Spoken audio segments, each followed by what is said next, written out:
Comment éviter que cette croyance-là, qui est donc la croyance du conflit, puisse s'imposer sur toute la société? Alors, imaginons que nous soyons sur le jardin, qui est 12 personnes, et imaginons qu'une personne dise aux autres ce qu'elles doivent faire. La première idée qui vient, c'est de lui dire de ne pas dire aux autres ce qu'elles doivent faire. Mais alors on voit bien qu'on rentre en conflit contre le conflit, donc c'est comme un serpent qui se mord la queue. On sent bien que la solution n'est pas là.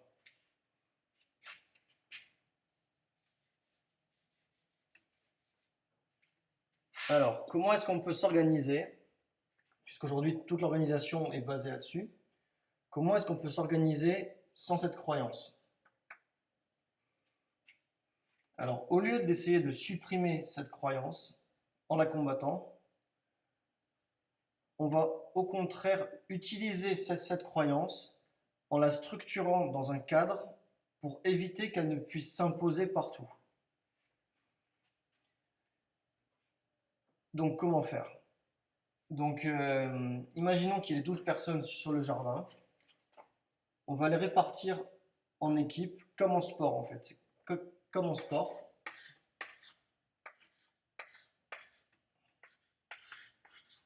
Avec un entraîneur dans chaque équipe qui soit volontaire. Après, s'il y a trop de volontaires, on peut tirer au sort. Et on tire également au sort les joueurs dans chaque équipe. Et à la fin de ces jeux, l'entraîneur de l'équipe gagnante devient non pas dirigeant du groupe, mais il devient responsable en dernier recours du groupe. C'est-à-dire que s'il y a un problème, tout le monde travaille sur le jardin, et s'il y a un problème, c'est cette personne-là qui le résout. Voilà, et chaque semaine, il y a des jeux qui ont lieu à nouveau pour remettre en question le rôle de cette personne-là.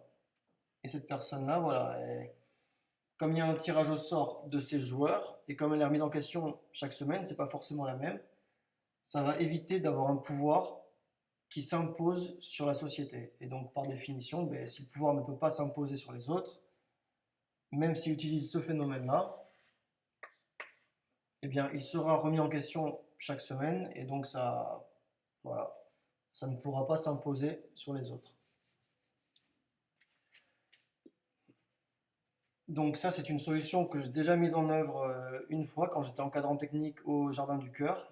Il y avait 14 salariés à gérer et j'ai mis ça en fonctionnement et ça a marché. Aujourd'hui, le but, c'est de mettre ça en place sur le jardin communal à Saint-Laurent-des-Hommes. Donc je cherche des volontaires pour expérimenter la solution que j'ai inventée pour éviter que ce phénomène-là ne s'impose partout sur la société.